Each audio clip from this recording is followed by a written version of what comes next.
विद्यार्थी मित्रो नमस्कार.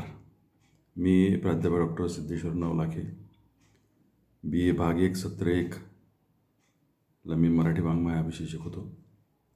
मागच्या काही व्हिडिओमध्ये आपण अभ्यासक्रमासंबंधी आणि जे पहिलं पुस्तक आपलं अभ्यासाचं आहे अर्वाचीन मराठी कविता या पुस्तकासंबंधी आणि एकूणच मराठी कवितेसंबंधी मराठी कवीसंबंधी अभ्यासक्रमाला असलेल्या महत्त्वाच्या कवितेच्या आशयासंबंधी आपण काही चर्चा केली होती. आजच्या या व्हिडिओमध्ये आपण कवी केशवसूत यांची एक कविता समजून घेण्याचा प्रयत्न करू. त्या अनुषंगानं केशवसूतांचा जो परिचय आहे तो आपण पहिल्या व्हिडिओमध्ये बघितला होता. तरीसुद्धा पुन्हा आपण एक वेळा केशवसूतांविषयी काही चर्चा आपण करू. कवी केशवसूत कृष्णाजी केशव दामले त्यांचं खरं नाव होतं. इंग्रजी मूळ कविता वाचून त्यांना काव्य करण्याची स्फूर्ती झाली होती असं सांगण्यात येतं. त्यांच्या कवितेमध्ये एकूण जे विषय आणि आशय आलेले आहे ते मराठी कवितेच्या प्रांताला फार नवीन होते. हरपले श्रेय हा त्यांचा एकूण कवितांचा संकलित केलेला ग्रंथ आहे. त्यांच्या कवितेमध्ये प्रेम भावना आहे, निसर्ग प्रेम आहे, गुणगुंजन आहे, सामाजिक क्रांतीचं आव्हान आहे, त्यानंतर सामान्य गोष्टीमध्ये सौंदर्याचा शोध घेण्याची प्रवृत्ती आहे, एक वेगळ्या प्रकारची निसर्गाविषयीची नाविन्यपूर्ण अशा प्रकारची भावना आहे, सामाजिक समता आहे, त्याचा स्वीकार आहे, सामाजिक रूढीविरुद्ध बंडखोरी आहे, स्वातंत्र्य, न्याय, समता, बंधुता हे जे फ्रेंच राज्यक्रांतीचे महत्त्वाचे मूल्य होते त्या मूल्याचा अंगीकार त्यांच्या कवितेने, त्यांच्या व्यक्तिमत्वाने, त्यांच्या विचाराने केलेला होता.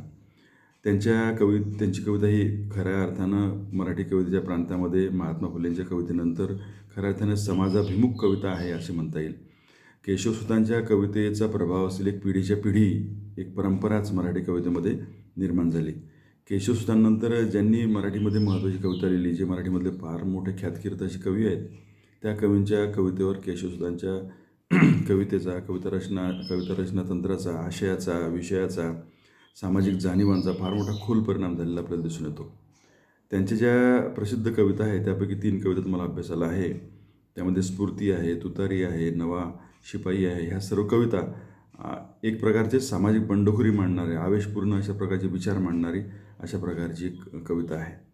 मराठी कविता जी विकसित झाली त्या विकसनाला बहुतांश त्याच्या काव्यप्रवृत्तीला बहुतांश केशवसूतांच्या कवितेचा प्रभाव हा आपल्याला त्यामध्ये आढळून येतो. केशवसूतांची जी कविता आहे तुतारी, या कवितेमधले काही भाग महत्त्वाचा आपण पाहू आणि या कवितेचं जे सूत्र आहे, आशयसूत्र आहे, या कवितेचा जो अर्थ आहे, या कवितेची दिशा आहे ती दिशा आपण समजून घेण्याचा प्रयत्न करू. तुतारी हे वाद्य मुळातच कोणाला तरी जागृत करण्याचं अशा प्रकारचं एक प्रतिकात्मक अशा प्रकारचं वाद्य आहे. ते अनेकांच्या कानावर ऐकू जाईल अशा प्रकारचं ते एक वाद्य आहे.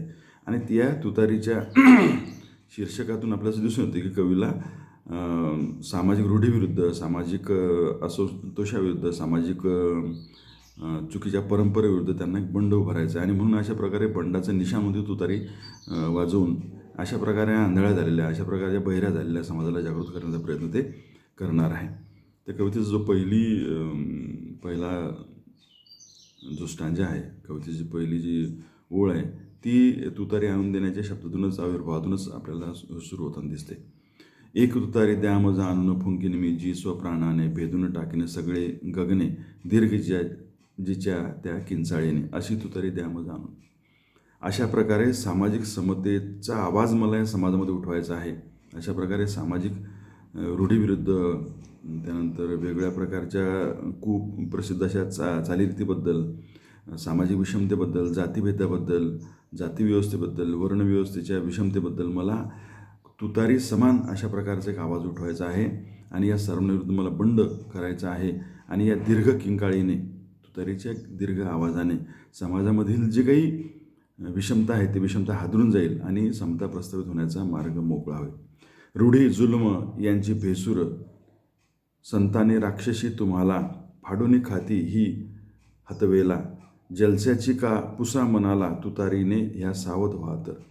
म्हणजे समाजामध्ये जे काही रूढी आहे, जुलूम आहे, ह्याची बेसूर जी परंपरा आहे, अशा प्रकारच्या स्वातंत्र्यपूर्व कालखंडामध्ये राज्यघटना यायची होती, संविधान यायचं होतं, स्वातंत्र्य मिळायचं होतं, अनेक अशा प्रकारचे जे काही चालीरीती होत्या त्या धर्माच्या अनुषंगाने बद्ध झालेल्या चालीरीती होत्या, त्या सर्वांना अशा प्रकारे विरोध करण्याचं, त्या सर्वांच्या उरामध्ये धडकी भरवण्याचं काम केशवसुतांच्या तुतारीरूपी कवितेने त्यांच्या शब्दांनी केलेलं आपल्याला दिसून येते. अवडंबरली ढगे कितीतरी, रविकिरणांचा चूर होत असे, मोहर सगळा गळून जात असे, कीड पिकावर सर्वत्र दिसे, गाफिलगिरी तरीही जगावर.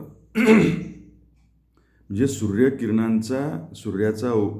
सूर्य उगवल्याबरोबरच जगामध्ये जो अंधकार आहे, अंधाराचे ढग आहे, ते ढग जरी निघून जात असले आणि वाईट अशा प्रकारची जी चालीरीती आहे त्या चालीरीती बंद होत असल्या तरीसुद्धा अजूनही काही पिकांचा बहर जाण्याची परिस्थिती आहे. काही पिकांवर कीड पसरलेली आहे. हे बहर जाणे, कीड जाणे हे सामाजिक अर्थानं अशा प्रकारचा अर्थ, सामाजिक अर्थानं प्रतिकात्मक अशा प्रकारचे शब्द केशवसुतांनी या कवितेमध्ये मांडलेले आहे. या दीर्घ अशा तुतारीच्या आवाजाने हा जो एक समाजामध्ये मरगळ आलेला भाग आहे, समाजाची जातीव्यवस्था जी बिघडलेली आहे, त्या जातीव्यवस्थेवर उपाय करण्याचं काम मी करणार आहे, अशा प्रकारचं आव्हान, अशा प्रकारची बंडखोरी कवी केशवसुत आपल्या कवितेमधून करताना दिसतात.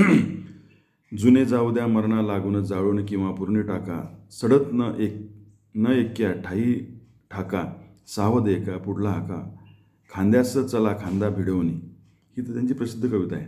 या कवितेची ओळ म्हणजे एक सुभाषित झालेलं आपल्याला दिसून येतं. जुने जाऊ द्या मरणा लागून. जुनं जे आहे, जे वाईट आहे, जे माणसाला माणूस म्हणून जगू देत नाही, जे समाजाचं जे सामाजिक अशा प्रकारचं समतेचं समीकरण आहे, ते समतेचं समीकरण बिघडवणारे, समतेचं समीकरण अशा प्रकारे उद्ध्वस्त करणारे, अशा प्रकारचे माणसाला जनावरापेक्षा सुद्धा अशा प्रकारे वाईट वागणूक देणारी अशा प्रकारची जाती व्यवस्था आहे, आर्थिक विषमता आहे, सामाजिक विषमता आहे, सांस्कृतिक विषमता आहे. ही सर्व हे जे जुनं आहे ते मरण कळा याला लागायला पाहिजे आणि ते सर्व मरायला पाहिजे, मृत्यू त्याचा व्हायला, मृत्यू पंथावर ते जायला पाहिजे. आणि सावध ऐका पुढल्या हाका. पुढील जो कालखंड आहे, या तुतारीच्या आवाजातून, तुतारीच्या फुंकण्यातून मला जो नवीन एक समाज घडवायचा आहे, तो समतेवर, स्वातंत्र्यावर, बंधुतेवर आधारलेला अशा प्रकारचा समाज असेल आणि तो समाज मला निर्माण करायचा आहे.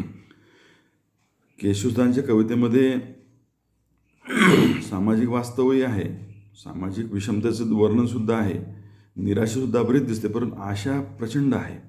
त्या आशेचं प्रतीक असणारं जे पुढचं कडवं आहे ते आपल्याला पाहायचं आहे की प्राप्त काल हा विशाल भूधर, सुंदर लेणी तयात खोदा, निजनामे त्यावरती नोंदा, बसुनी का वाढवता मेदा, विक्रम काही करा चला तर. म्हणजे प्राप्तकाल हा विशाल भूधर, पुढचा येणारा कालखंड हा नवीन निर्मिती करण्याचा, सृजनशील मानवतेची अशा प्रकारची एक आकृती तयार करणे, मानवतेची अशा प्रकारची एक समाजव्यवस्था तयार करण्याचा हा कालखंड आहे. आणि म्हणून निराश न होता अशा प्रकारे तुम्ही सामाजिक समतेचा जो ध्वज आहे तो तुतारीच्या रूपाने आपल्याला फुंकायचा आहे. धर्माचे माजवणी डंबर, नीतीला आणि ती अडथळे, विसरुणी आहे जातात खुळे, नीतीचे पदर जेथे न ढळे, धर्म होतसे तेथेच स्थिर. धर्माच्या अनुषंगाने जी विषमता आलेली आहे, असा धर्म केव्हा समाजामध्ये स्थिर होतो? जिथं माणूस माणसाकडे माणसाच्या नजरेने बघत नाही, जिथं स्त्रीला स्वातंत्र्य नसतं, जिथं सामाजिक समता नसते, जिथं जातीव्यवस्था असते, जिथं जातीचे बंधन असतात, असा जो धर्म आहे, अवडंबर माजलेला जो धर्म आहे, त्या धर्माला नष्ट करायचा आहे. अशा प्रकारची हाक तुतारी या कवितेच्या रूपातून, माध्यमातून कवी केशवसुत देताना दिसतात.